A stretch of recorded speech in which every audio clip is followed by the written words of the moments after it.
Hello everyone, this is Bindevash and welcome to other classes. I hope you all will be fine. This is the third lecture, chapter 4, Moving Charges and Magnetism. So, let's start this session with a motivational quote. Today, I want to tell you 7 rules of life. First rule is let it go. कभी कभी हमारी life में कुछ चीजें वो अच्छी नहीं होती हैं, अच्छी चल नहीं रही होती हैं, या फिर किसी से झगड़ा हो गया हमारा, तो कुछ भी ऐसा कुछ अगर आपकी लाइफ में होता है तो आपको बस यही ध्यान देना है कि आपको क्या करना है, लेट इट गो। मतलब उसमें बहुत ज्यादा आपको किसी से बहस नहीं करनी, बहुत ज्यादा उसमें सोचना नहीं है। तो जो हुआ सो हुआ, उसको आप भूल जाइए, आगे बढ़ें। Second, be yourself. तो बहुत से लोग ऐसे होंगे कि आपको बोलेंगे कि आपको ये करना चाहिए, ये करना चाहिए, तो इन सब से ऊपर उठ के आपको खुद के लिए सोचना, आप क्या चाहते हैं, आपकी चॉइस क्या है, आपको उस पे फोकस करना है, लोगों पे नहीं। Third rule is give it time. तो जो भी चीजें आप कर रहे हैं उसको आपको टाइम देना। ऐसा नहीं है कि आपने बस चुटकी बजाई और हो गया तुरंत, ये चीजें ऐसे नहीं होती हैं। तो आपको चाहे जो भी आप काम कर रहे हैं उसमें हार्ड वर्क करिए, स्मार्ट वर्क करिए, तो वो टाइम लेंगी और एक पर्टिकुलर टाइम के बाद वो अच्छी होंगी। बस आपको फोकस रखना है। Fourth rule is don't compare. आपको किसी से कंपेयर करने की जरूरत नहीं कि वो तो ऐसा है, वो तो ऐसा है। यहाँ इवन फैमिली में भी कोई कहता है तो कि आप, वो तो बहुत अच्छा है पढ़ने में, वो तो ऐसा कर रहा है, वो तो यहाँ पे है, तुम क्या कर रहे हो, तुम तो कुछ नहीं। आपको इस पे ध्यान नहीं देना है। आपको सीधे, आपको एक ही बात याद रखनी, आई एम यूनिक। आप यूनिक हो, सबसे अलग हो, और किसी से कंपेरिजन आपको नहीं करना है। आप जो कर रहे हो वो कंटिन्यू रखो, आपको आपकी मंजिल जरूर मिलेगी। Fifth rule is stop thinking too much. मतलब अगर कुछ गड़बड़ हो भी गई है, कुछ ऐसा हो गया है कि वो चीजें आप बार बार उस पर, आप मे बी अगर आपका रिजल्ट अच्छा नहीं आया या नेक्स्ट टाइम कोई टेस्ट हुआ उस पर आप अच्छे मार्क्स आपके नहीं आए, तो उसको बार बार सोचना नहीं, उसको वहीं पे आप ब्रेक करिए और नेक्स्ट टाइम आप अच्छे नंबर लाने के या अच्छी चीजें करने के लिए, या लाइफ में भी ऐसा है, लाइफ में भी अच्छी चीजें करने के लिए आप और कोशिश करिए। जो हो गया उस पर ओवर थिंकिंग नहीं करनी है, टाइम वेस्ट नहीं करना। Six rule is it's on you. सब कुछ आप पर है, सब कुछ आपके ऊपर है। आपको अपना सुनना है, दूसरे का नहीं सुनना। आप चाहो तो अपने लाइफ को एक अच्छा गाइड दे सकते हो, एक अच्छी लाइन पे ले जा सकते हो। आप चाहो तो डिस्ट्रैक्ट हो सकते हो, मतलब आप अपनी लाइफ खुद स्पॉइल कर सकते हो। आप चाहो तो अपनी लाइफ को बहुत अच्छा भी बना सकते हो। तो it's totally depend on you. And seventh rule is smile. चाहे जो सिचुएशन हो, हमेशा अपने फेस पे आपको एक स्माइल रखनी है, और यही स्माइल आपको एक पॉजिटिव वे की तरफ, पॉजिटिव थॉट की तरफ ले जाएगी, और आपकी जो जो भी मंजिल होगी, जो भी एम होगा, वो इजी हो जाएगा। तो हमेशा आप अपने फेस पे स्माइल रखिए, हंसिए और दूसरों को भी हंसाइए। या क्वेश्चन नंबर 4.9 मीन चैप्टर 4 और क्वेश्चन क्या है 9। ठीक है, चैप्टर 4 का question number 9। A square coil of side 10 cm consists of 20 turns and carries a current of 12 ampere।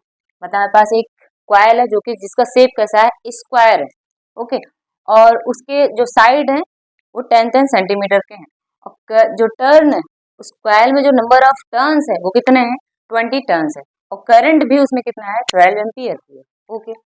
The coil is suspended vertically and the normal to the plane of the coil makes an angle of 30 degree with the direction of a uniform horizontal magnitude magnetic field of magnitude 0.80 Tesla. अब ये line पहले समझते हैं। मतलब इसमें क्या किया गया कि अगर जैसे हॉरिजॉन्टल यहाँ पर जो फील्ड लाइंस है वो ऐसी डायरेक्शन में, ये डायरेक्शन होगी, ठीक है, फील्ड लाइंस की, और जो यहाँ पर स्क्वायर है वो क्या है, वर्टिकली ऐसे सस्पेंड किया गया, ऐसे लटकाया गया। अब ये जो स्क्वायर है उसका नॉर्मल मीन्स, आगे ये जो नॉर्मल है, उस नॉर्मल और फील्ड के बीच में जो एंगल बन रहा है वो एंगल कितना फॉर्म हो रहा है, 30 डिग्री फॉर्म हो रहा है। ठीक है, समझ आया। What is the magnitude of the torque experience by the coil. अब ये कॉइल कितना टॉर्क एक्सपीरियंस करेगा, आपको पता है किसी भी फील्ड में, किसी भी field means that means magnetic field की बात करें, मैग्नेटिक फील्ड में अगर करंट करंट कॉइल रखी गई है तो वो क्या करते हैं, एक टॉर्क फील करती है। ठीक है, चाहे सर्कुलर हो चाहे स्क्वायर हो, तो वो क्या करेगी, एक टॉर्क फील करती है। वो टॉर्क का यहाँ पर तुम्हें बताना है मैग्नीट्यूड कितना होगा। तो जैसे यहाँ पर हमारे पास कॉइल कैसी है, स्क्वायर कॉइल है, मीन्स 10 सेंटीमीटर, 10 सेंटीमीटर इसकी साइड्स है। ओके, अब जो फील्ड की डायरेक्शन है, मैग्नीट्यूड फील्ड की डायरेक्शन ये मान लेते हैं ये, ठीक है। यहाँ मैग्नीट्यूड क्या हो गया फील्ड का, ये डायरेक्शन क्या होगी, हॉरिजॉन्टल डायरेक्शन। अब इसका जो प्लेन होगा मीन्स नॉर्मल होगा, वो इससे कितना एंगल बना रहा है, वो 30 एंगल बना रहा है। तो यहाँ पर देखो एंगल दिया गया क्या क्या है आपका 30 डिग्री, ये हो गया, ठीक है। मीन्स यहाँ पे नॉर्मल मीन्स इसका एरिया वेक्टर और बी के बीच का एंगल है ये 30, ठीक है। और साथ में क्या है, नंबर ऑफ टर्न्स, एन की वैल्यू कितनी है यहाँ पर 20, और आई कितना है यहाँ पर 12 एम्पियर। ओके, एंड एरिया नहीं पता तो एरिया को फाइंड कर लेते हैं, क्योंकि स्क्वायर है, स्क्वायर का एरिया क्या हो जाएगा, साइड का स्क्वायर मीन्स 10 सेंटीमीटर का स्क्वायर क्या हो गया ये 100 सेंटीमीटर स्क्वायर। इसको मीटर में कन्वर्ट कर लेते हैं, 10 का square into 10⁻⁻⁴ metre, that means 10 - 2 metre. Okay, magnetic field दिया गया है बी की वैल्यू 0.80 टेस्ला। अब सब कुछ हमारे पास है, अब हम क्या करेंगे, टॉर्क फाइंड कर लेते हैं। तो मैग्नेटिक फील्ड में अगर कोई करंट कॉइल रखा गया, मीन्स यहाँ पर स्क्वायर करंट कॉइल रखा गया, उस पर टॉर्क कितना लगेगा, NIAB sin थीटा, ये होता है फॉर्मूला। और ये जो थीटा है, ये हमेशा जो थीटा होता है वो क्या है, जो भी कॉइल रखा गया उसका नॉर्मल और फील्ड के बीच का एंगल होता है, जो कि यहाँ पे ऑलरेडी गिवन है। अगर नहीं गिवन या तो केवल ये बोलता है कि जो कॉइल है और मैग्नेटिक फील्ड के बीच का एंगल अगर दिया गया, इसका मतलब आपको 90 से वहां पर माइनस करना होता, ठीक है। तो अभी तो ऑलरेडी ये गिवन है, तो कुछ चेंज नहीं करना, जो जैसा है वैसे हम पुट कर लेते हैं। तो यहाँ पर आई एन की वैल्यू पहले कितनी है, ये 20 है, और करंट हमारे पास कितना है 10⁻⁻², और एरिया यहाँ पर ये 12 है। करंट जो हमारे पास क्या है ये 12 है, ओके। और एरिया कितना है 10⁻⁻² है, और बी की वैल्यू कितनी है 0.80, एंड साइन 30 की वैल्यू कितनी होती है 1/2। अब इसको चलो अभी एक बार और कर लेते हैं, इसमें 20 × 12 × 10⁻², इसको क्या लिख सकते हो 80/100 एंड 1/2। अब इसको डिवाइड कर लो तो ये हो गया 10, ठीक है। अब देखो एक 0 ये कैंसिल हो गया यहाँ से, और इसको आप मल्टीप्लाई करोगे 12 × 8 96 हुआ, ठीक है। और साथ में ये 0 है, और यहाँ से अपॉन 10 एंड 10⁻², ये 0 कैंसिल हो गया, 96 × 10⁻², दैट मीन्स 0.96। अब क्या फाइंड कर रहे थे, टॉर्क मीन्स न्यूटन मीटर, इसका हो गया यूनिट। बस यही फाइंड करना था, आई थिंक क्लियर हुआ होगा आपको।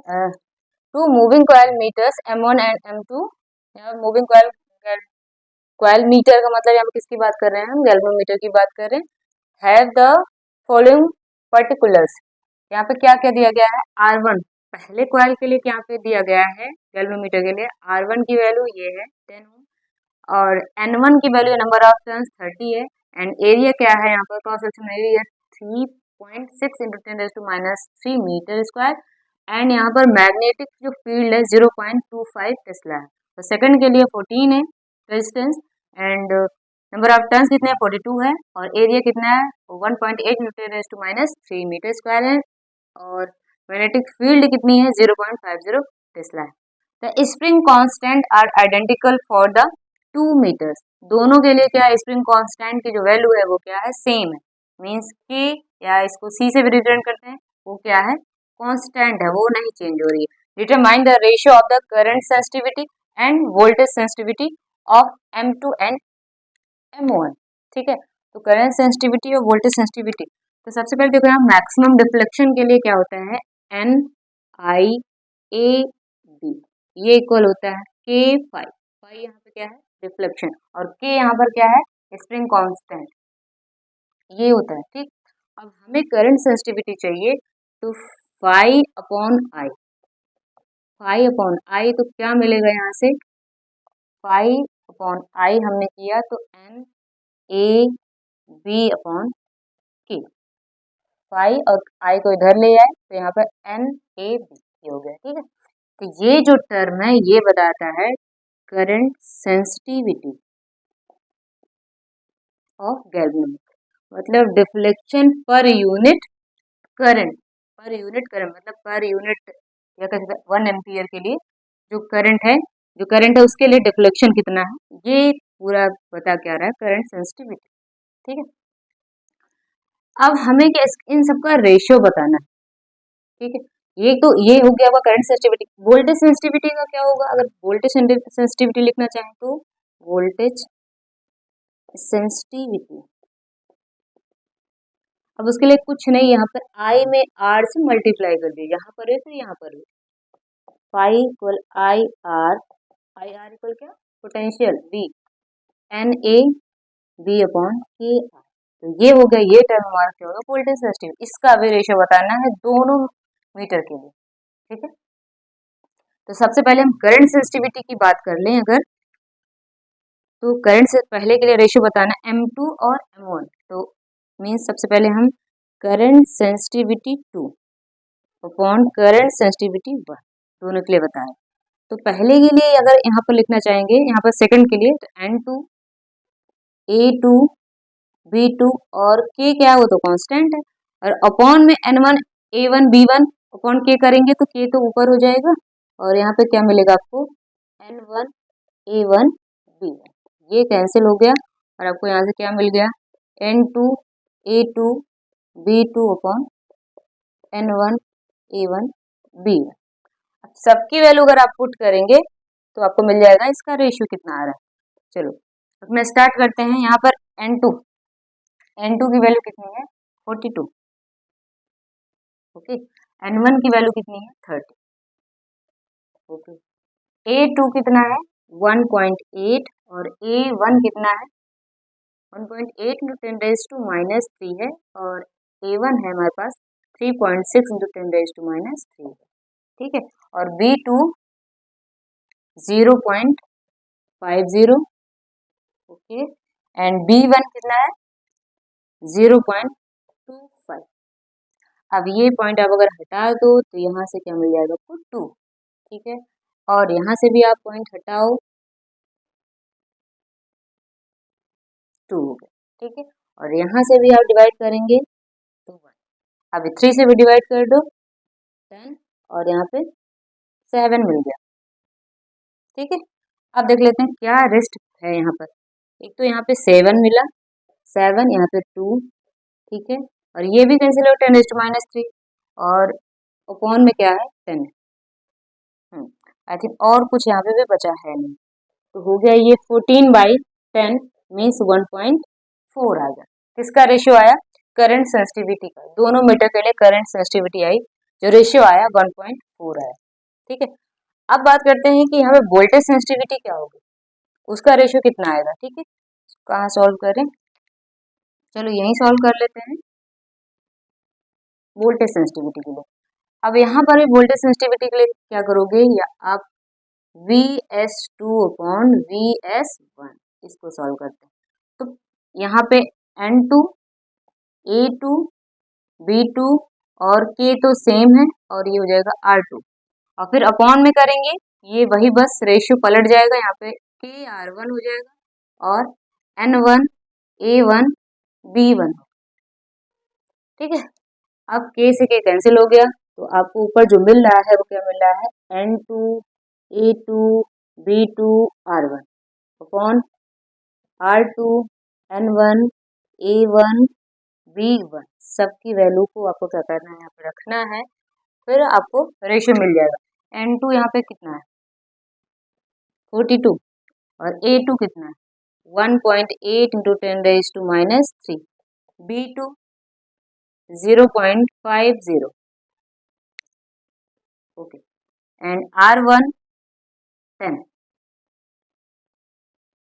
Upon R2 14, and N1 30.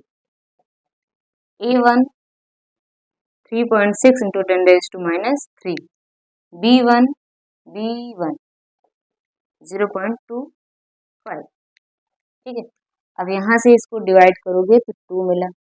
ठीक है, फिर 2 को आप डिवाइड कर दो तो 7 हो गया, और 7 को आप डिवाइड कर दो यहाँ से 6 मिल गया। ठीक है, और 6 को भी यहाँ से डिवाइड कर दो, क्या मिल गया 5। ठीक है, और फिर 1.8 मीन्स 18 को 36 से डिवाइड कर दो, क्या मिल गया 2 मिल गया, और 10 रेज़ टू -3 ये कैंसिल हो गया। ओके, तो ऊपर क्या बच रहा है 10, और यहाँ पर 5 इंटू 2 मीन्स 10 बच रहा है, तो ये डिवाइड होकर क्या आया, तो वोल्टेज सेंसिटिविटी का जो रेशियो आ रहा है वो 1 आ रहा है, करंट सेंसिटिविटी का जो रेशियो आ रहा है 1.4 आ रहा है। तो आज के लिए बस इतना ही, मिलते हैं फिर अपने नेक्स्ट लेक्चर में, तब तक के लिए bye bye and take care.